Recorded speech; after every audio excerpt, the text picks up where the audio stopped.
Takže čaute, dneska idem aktualizovať naše údaje na Benzóne, máme tam uvedené mesto Zvolen ako naše mesto, ale v posledných rokoch nastali nejaké škatulata hejbejtese, takže to už nejakú dobu nie je aktuálne, tak poďme teda do poriadku.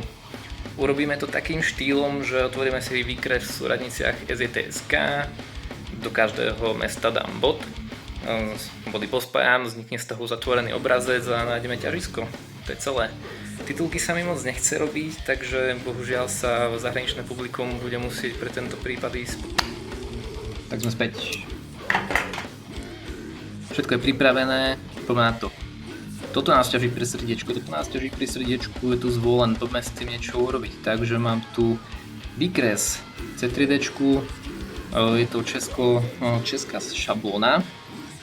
Ona má tú výhodu, že má vlastne mapy už orientované do SJT.sk. SJT.sk súradnicový systém, vlastne to priemed zemekule do ortogonálnej 2D siete.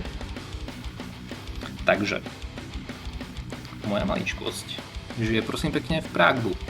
Nechcem sa doxovať úplne, tak sa dám napríklad na Staromestské námestie. Tých pár kilometrov hore dole to už je asi jedno. Ďalej, Miukus žije v Brne. Takže ho tu dáme tiež pekne na námestie. Oudel sa presťahoval do Martina, tak ho dáme tuto do Kozla. Kde je kozel? Tu je kozel. Morozov ešte na nejaký ten čas žije v Nitre, takže ho dáme tu niekde ku Corgoňu, ale neviem presne, kde je Corgoň. Takže ho dám na židovský cintorín. A Ethan Brain žije vo Zvolene, tak ho dáme na námestie. Tak. Mapu vypnem. Máme tu všetky body, čo potrebujeme. 1, 2, 3, 4, 5. Dobre. Body spojím do uzavretej oblasti. A idem zistiť ťažisko. Tak, mass prop. Dalo by sa to vypočítať aj ručne, ale to sa mi moc nechcel, lebo statiku som mal veľmi dávno.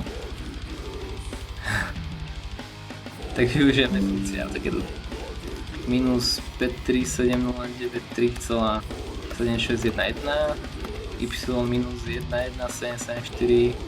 1174746,7386 plus minus, to by mohlo sedieť. Urobím si tu krúžok, aby som sa nestratil. OK. Mapu zapnem naspäť.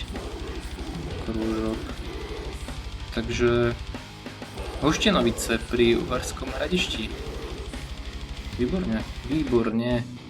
Takže teraz zostáva iba ísť na Benzón. Ešte raz ako? Hoštenovice.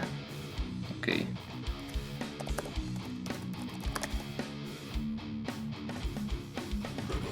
Môže byť uložiť.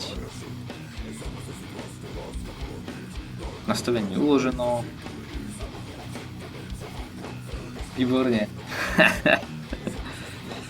Tak to je všetko. Ďakujem za pozornosť.